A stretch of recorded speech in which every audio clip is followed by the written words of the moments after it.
Hello friends, this is Tina Malik. Welcome to Stairs to Success. Friends, हम personality topic कर रहे थे. आज लास्ट सेशन रहेगा पर्सनैलिटी टॉपिक का. मोस्टली सभी कंसेप्ट मैंने क्लियर कर दिए हैं. पर्सनैलिटी से रिलेटेड जो भी इम्पोर्टेंट सब पॉइंट्स थे सब हमने डिस्कस किया है. आज हम करेंगे methods of measurement of personality, means व्यक्तित्व मापन की विधियां. कौन सी मेथड्स हैं जिसके द्वारा हम पर्सनैलिटी को मेजर कर सकते हैं, माप सकते हैं. ओके एंड फ्रेंड्स, अभी तक अगर आपने पर्सनैलिटी से रिलेटेड वीडियोस नहीं देखी है ना, प्रीवियस 3 वीडियोस पढ़ी हैं.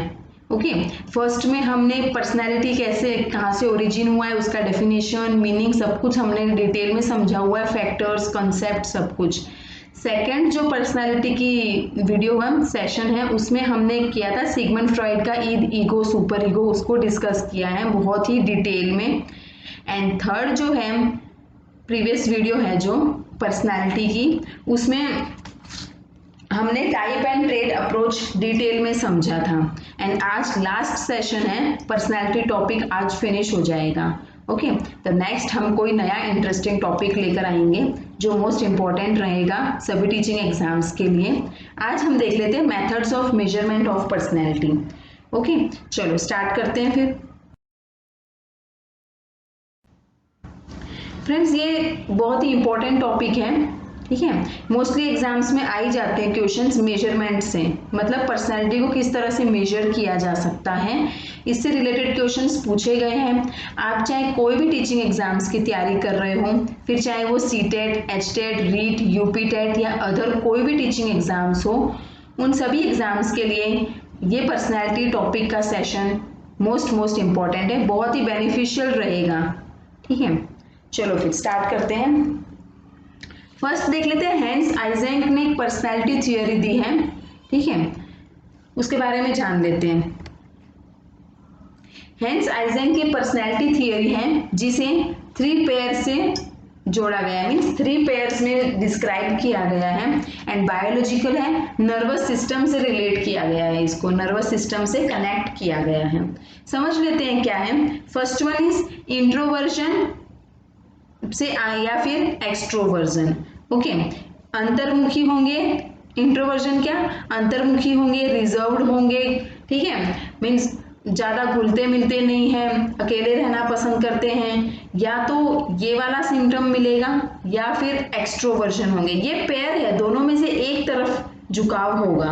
ठीक है, दोनों में से एक तरफ का ही माना जाएगा. ओके एक पर्सनैलिटी मिलेगी, या तो इंट्रोवर्जन होंगे या एक्सट्रोवर्जन होंगे. एक्सट्रोवर्जन मीन्स बाह्यमुखी होंगे. ठीक है, जैसे लोगों से घुलना मिलना, यार दोस्त बनाना, सोशिएबल होंगे. ठीक है, बहुत ज्यादा लोगों में घुलते मिलते रहेंगे, इंटरेक्शन होता रहेगा, ऐसे भी लोग होते हैं. ठीक है, तो इन दोनों में से कोई एक मिलेगा, या तो इंट्रोवर्जन होंगे या एक्सट्रोवर्जन होंगे. ये पेयर है. ठीक है, ये पेयर में चलती थियरी है. इन दोनों में से कोई एक तरफ का झुकाव मिलेगा, एक तरफ की पर्सनैलिटी मिलेगी. नेक्स्ट आ जाता है स्टेबिलिटी एंड न्यूरोटिज्म. स्टेबिलिटी क्या, स्टेबिलिटी मीन्स इंसान स्टेबल होगा, उसकी पर्सनैलिटी स्टेबल होगी, काल्म होगा, इंसान कूल रहता होगा.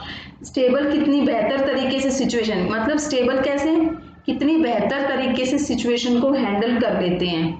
ठीक है, वो सब आ जाता है स्टेबिलिटी में. एंड नेक्स्ट आ जाता है न्यूरोटिज्म. न्यूरोटिज्म में क्या आता है, एंजाइटी, डिप्रेशन, इन सब की तरफ झुकेगा. ठीक है, इन सब की तरफ झुकाव होगा. मीन्स या तो स्टेबिलिटी का मिलेगी पर्सनैलिटी या फिर न्यूरोटिसिज्म की मिलेगी. Okay and last one is self control या फिर साइकोटिज्म. ठीक है,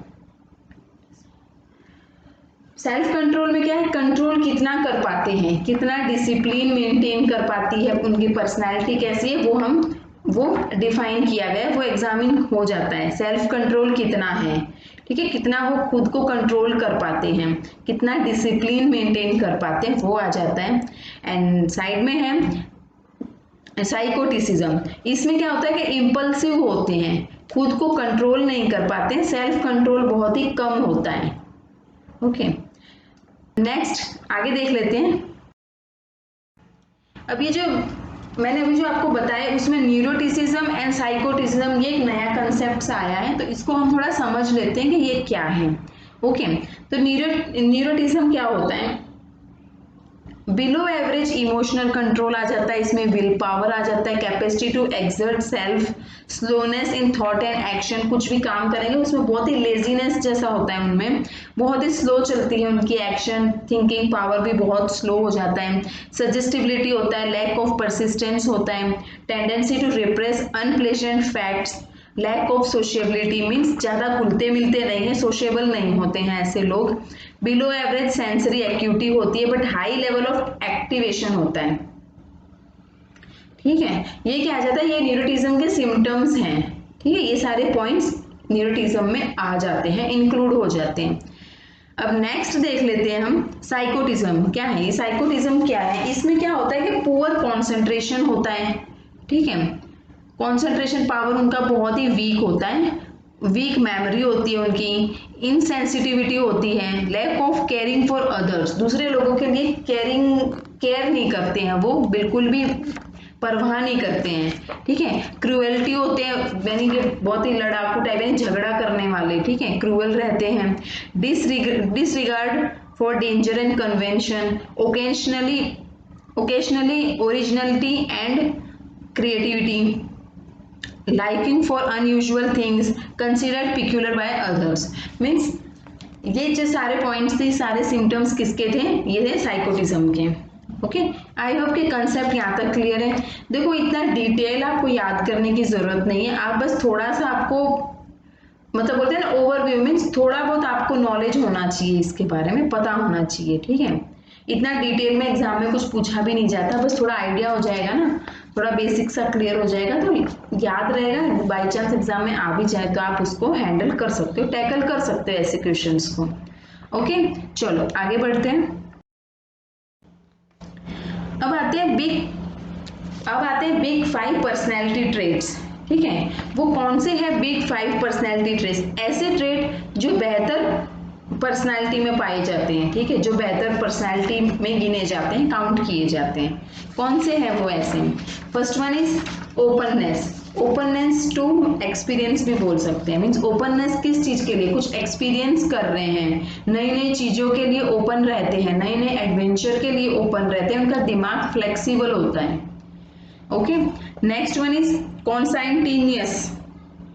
कॉन्साइंटिनियसनेस, मीन्स इसमें क्या आता है, कॉन्शियसनेस होती है, अवेयरनेस कितनी है वो उसके बारे में पता चल जाता है। नेक्स्ट वन इज एक्स्ट्रावर्जन में क्या आता है कि आप कितने सोशिएबल हैं, लोगों में कितना घुलते मिलते हैं। ठीक है, मीन्स आप सोसाइटी में कितना कनेक्ट हो पा रहे हैं, कितना इंटरेक्शन है, कम्युनिकेशन कैसे कर पा रहे हो, कितने आप सोशिएबल हो, ये सब कुछ इसमें आ जाता है। Next one is agreeableness means कितना घुल मिल पाते हैं, लोगों से ओपिनियन कैसे ले पाते हो या नहीं ले पाते हो, वैसी पर्सनैलिटी काउंट हो जाती है। ठीक है, now next last one is neuroticism जैसे अभी हमने समझा था, इसमें एंजाइटी, डिप्रेशन, फियर, इन सब की तरफ प्रभावित होते हैं, मतलब है ना, कितने प्रभावित होते हैं, कितने स्टेबल है या नहीं है, ये वाली पर्सनैलिटी इसमें काउंट हो जाती है। इतना कुछ डिफिकल्ट है नहीं ये वाला टॉपिक, पर बस थोड़ा सा आइडिया हो जाएगा ना आपको तो भी सही है। Okay, is that clear? चलो आगे प्रोसीड करते हैं। अब हम देख लेते हैं पर्सनैलिटी टेस्ट, जो आज का मेन टॉपिक है हमारा। ठीक है, पर्सनैलिटी टेस्ट है जो आज का हमारा ये सेशन है। पर्सनैलिटी टेस्ट के बारे में कैसे मेजर किया जाएगा, पर्सनैलिटी टेस्ट कैसे, मतलब इंसान की पर्सनैलिटी कैसे आप मेजर कर पाओगे उसके बारे में। ठीक है, मेथड्स बताए गए हैं, 4 मेथड्स हैं, subjective method, objective method, projective method and psychoanalytic method. Okay, subjective method को कहा जाता है व्यक्तिनिष्ठ विधि। ओके, चलो अब हम इसको प्रॉपर समझ लेते हैं क्या कुछ है इनमें। फर्स्ट देख लेते हैं सब्जेक्टिव मेथड, जिसे कहा जाता है व्यक्तिनिष्ठ विधि। इसमें क्या होता है, इसमें होती है केस हिस्ट्री मेथड, मीन्स इंसान जो साइकोलॉजिस्ट होगा ना वो जानेगा, इंसान के जीवन परिचय के बारे में देखेगा। दो लोगों की केस हिस्ट्री कभी सेम नहीं होती, तो डिफर करती है ना, तो केस हिस्ट्री तो बहुत ही डिटेल में समझनी पड़ती है। तो ये इंसान के बारे में, उसका इतिहास जानेंगे, उसके लाइफ में क्या कुछ हुआ है, क्या थी उसकी लाइफ अभी तक, कैसे क्या कुछ उसने अचीव किया है, किस किस सिचुएशन में उसको प्रॉब्लम आई है, क्या कुछ प्रॉब्लम फेस की है, वो सारा कुछ हिस्ट्री आ जाती है पूरी इसमें।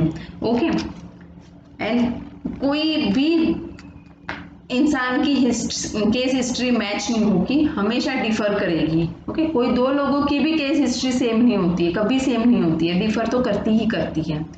Next one is interview method. ये होता है depend on type of interview, बहुत सारे टाइप के इंटरव्यू होते हैं, उसके ऊपर डिपेंड करता है इंटरव्यू मेथड। क्वेश्चंस पूछे जाते हैं, आंसर देने होते हैं इसमें। Next one is rating scale. सभी के लिए अलग अलग होती है रेटिंग स्केल, ठीक है, क्वेश्चंस अलग अलग पूछे जाएंगे, उस हिसाब से उनको रेट किया जाएगा रेटिंग स्केल के अकॉर्डिंग, ठीक है। तो रेटिंग स्केल इसमें आ जाता है। नेक्स्ट देखते हैं, next one is objective method, जिसको कहते हैं वस्तुनिष्ठ विधि। इसमें क्या होता है, first one is questionnaire method.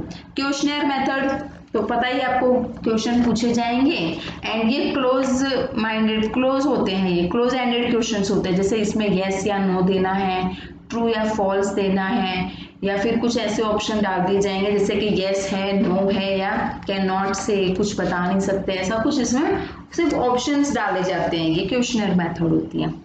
Next one is inventories. अब ये इन्वेंटरीज कुछ नया सा आया है, तो इसको हम थोड़ा समझ लेते हैं इन्वेंटरीज क्या है और इससे रिलेटेड क्वेश्चंस पूछे गए हैं, तो थोड़ा इसको डिटेल में समझना बनता है। अब ये इन्वेंटरीज क्या है, इन्वेंटरीज में आते हैं एक तो माइनेसोटा मल्टीफेजिक पर्सनैलिटी इन्वेंटरी MMPI 2, MMPI 1 भी आया हुआ है, MMPI 2 भी आया हुआ है, जिसमें कुछ 550 आइटम्स डाले गए होते हैं एंड क्वेश्चंस पूछे जाते हैं, जिसमें ट्रू फॉल्स कैन नॉट से ये सब कुछ इंक्लूड हो जाता है। Next one is californium personality inventory, Harrison गफ ने दिया हुआ है, ये आप सिर्फ नाम याद रख लोगे तो भी इनफ है। कैटल्स 16 PF क्वेश्चनर, ये हमने प्रीवियस सेशन में भी डिस्कस किया था, ठीक है, जब हमने टाइप एंड ट्रेट अप्रोच किया था ना डिस्कस, उसमें बताया गया था कि कैटल्स ने 16 PF क्वेश्चनर दिए हैं। तो देख लेते हैं उसके बारे में क्या है। इस परीक्षण का निर्माण कैटल ने कारक विश्लेषण के आधार पर किया है, ठीक है। इस प्रश्नावली के कई फॉर्म हैं जिनके द्वारा 17 वर्ष यानी 17 वर्ष से अधिक आयु वाले व्यक्तियों को 16 शील गुणों को मापा जाता है, मीन्स 16 ट्रेट्स होते हैं उनको मेजर किया जाता है। और ये वाला जो क्वेश्चन है ना कि कौन सी एज, ये पूछा हुआ है कौन सी एज के बच्चों पे अप्लाई किया जाता है कैटल 16 PF क्वेश्चनर, ये पूछा हुआ क्वेश्चन है। ऑप्शन दे देंगे 15 अबव या लेस देन 15, लेस देन 20 ऐसे, ठीक है, या 17 अबव 17। तो आंसर क्या आएगा, अबव 17। इसमें लिखा हुआ है ना 17 वर्ष से अधिक आयु वाले, 17 से अबव, 17 से अबव वालों को इसके ऊपर ये अप्लाई किया जाता है, जिसमें 16 ट्रेट्स होते हैं, ठीक है, उसको मापा जाता है, मेजर करते हैं। कैटल ने 3 तरह के शील गुणों यानी कि चित्त प्रकृति मीन्स टेम्परामेंट, क्षमता एबिलिटी तथा गत्यात्मक डायनामिक शील गुण का समावेश किया है। इन्वॉल्वमेंट 3 टाइप्स के ट्रेट्स का इन्वॉल्वमेंट किया है, temperament, ability and dynamic. Okay, ये ना कैटल का 16 PF से क्वेश्चन पूछे गए हैं, इसीलिए मैं इसको थोड़ा सा डिटेल में बता रही हूँ। ओके, चलो आगे देखते हैं। अब नेक्स्ट आता है projective techniques. Projective techniques most important है, ठीक है। प्रेसेप्शन विधि, प्रेसेप्शन विधि है ये। प्रोजेक्ट करना है मीन्स कुछ एक्सपेरिमेंट करेंगे, उससे मेजर करना है इंसान की पर्सनैलिटी। तो इससे रिलेटेड क्वेश्चंस तो पूछे गए हैं सीटेट में भी और काफ़ी टीचिंग एग्जाम्स में आए हुए हैं, तो इसको तो आप ध्यान से समझ लेना। और याद करने वाली चीज़ें देखो फ्रेंड्स, ये पर्सनैलिटी टॉपिक ही ऐसा है, इसमें फैक्ट्स बहुत हैं और फैक्ट्स आपको याद करने पड़ेंगे। ओके, और कोई ऑप्शन नहीं है, फैक्ट्स तो आपको याद करने ही होंगे क्योंकि फैक्ट्स ही पूछे जाते हैं एग्जाम में। वही पूछते, ज़्यादा डिटेल इनकी गाथा नहीं पूछी जाती है, थियोरी नहीं पूछी जाती इतनी डिटेल, बट यू है कि कुछ फैक्ट्स पूछ लेंगे कि ये किसने दिया था, ये किसने दिया था, कौन सी थ्योरीज दी थी, वो आपको थोड़ा बहुत आइडिया होना चाहिए, पता होना चाहिए। देन आज अब हम देख लेते हैं projective techniques. Projective techniques most important है। Okay, first one is Rorschach ink blot test. किसने दिया था?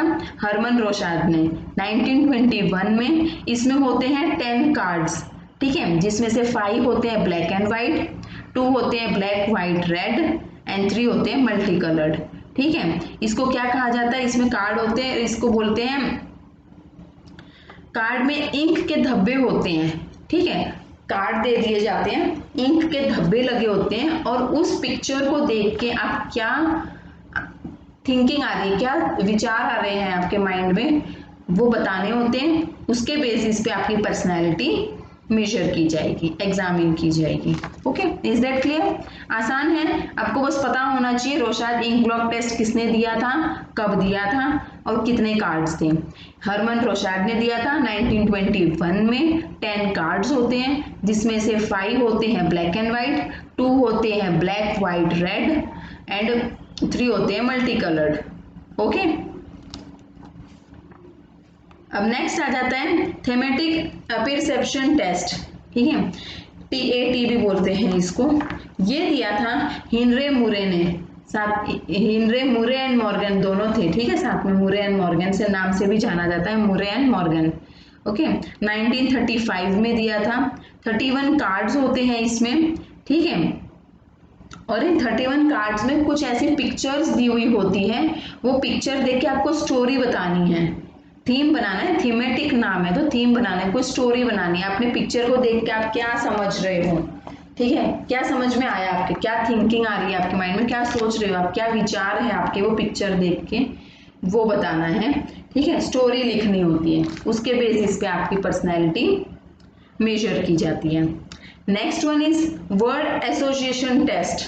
वर्ड नाम से ही पता चल रहा है, ठीक है, क्या वर्ड दे दिया जाता है, एक पर्टिकुलर वर्ड दे देंगे, ठीक है, उसके बेसिस पे आपको अपने व्यू, अपनी थिंकिंग, आपका क्या पॉइंट ऑफ व्यू है, क्या आप सोच रहे हो उस एक वर्ड के बारे में, वो आपको एक्सप्रेस करना है, बताना है, ठीक है। अच्छा, ये दिया था गैल्टन ने, ठीक है, गैल्टन ने दिया था 1879 में, गैल्टन ने दिया था वर्ड एसोसिएशन टेस्ट, ठीक है। ये देखो, ये आपको ईयर्स और किसने कौन सा टेस्ट दिया वो याद रखना पड़ेगा, क्योंकि यही क्वेश्चंस पूछे जाते हैं, ठीक है, यही पूछे जाते हैं कि कितने कार्ड्स थे, किसने दिया था, कब दिया था।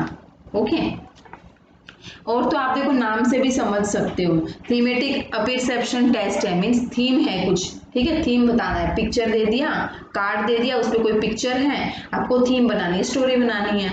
ओके, नेक्स्ट आ जाता है वर्ड एसोसिएशन टेस्ट। इसमें क्या होता है कि वर्ड्स को कैसे अटेम्प्ट करोगे, कैसे आप एक्सप्रेस करोगे, एक वर्ड दे दिया पर्टिकुलर, कम शब्दों में कैसे एक्सप्रेस कर पा रहे हो आप, वो देखा जाएगा, ठीक है, कम शब्दों में कैसे दर्शाएंगे चीजों को, कैसे एक्सप्रेस करोगे, ठीक है, वो सब कुछ इसमें इंक्लूड हो जाता है।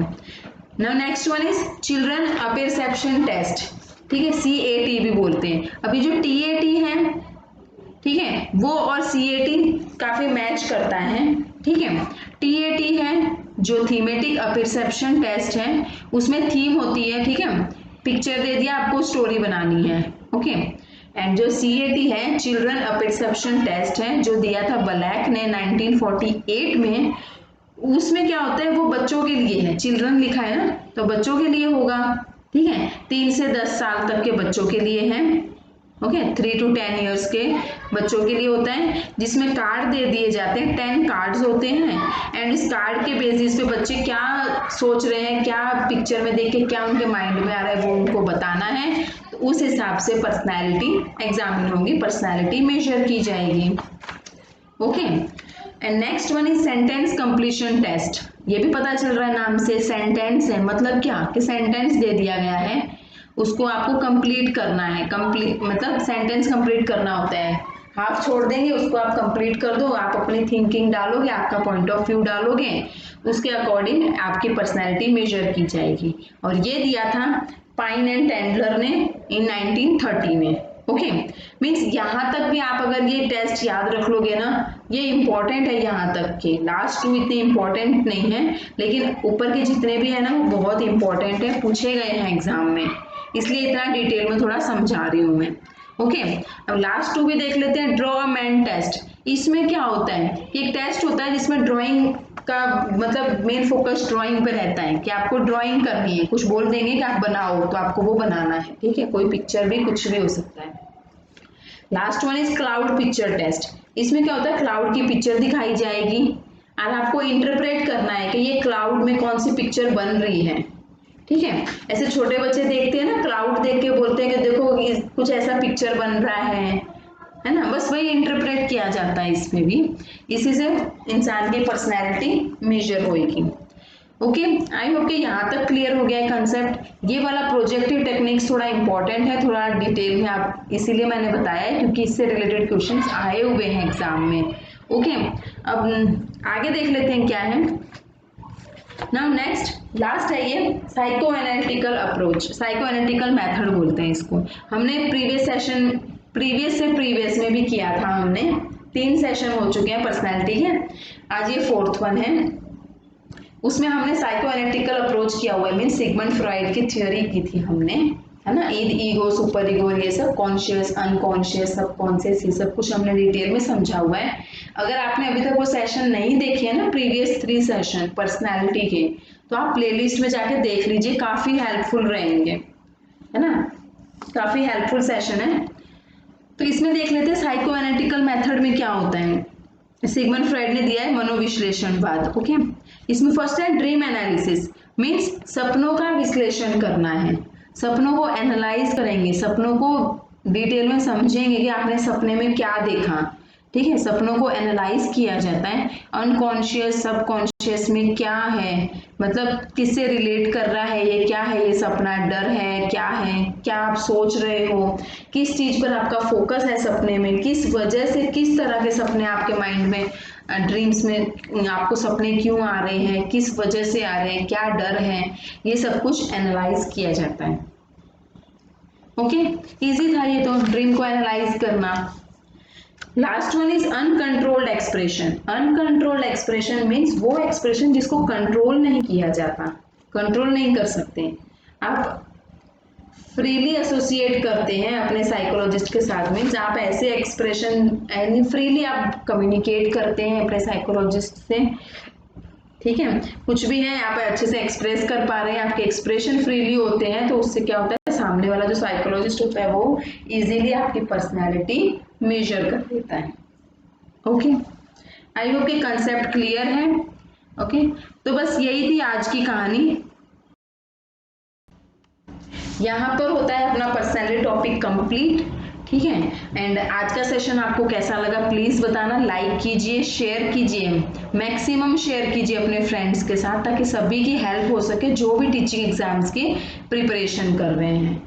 ओके, बाइलिंगुअल लैंग्वेज चलाती हूँ मैं, ताकि हिंदी वालों को हिंदी समझ में आ जाए, इजीली टॉपिक कंसेप्ट क्लियर हो जाए, इंग्लिश वालों को इंग्लिश में इजीली समझ में आ जाए, ठीक है।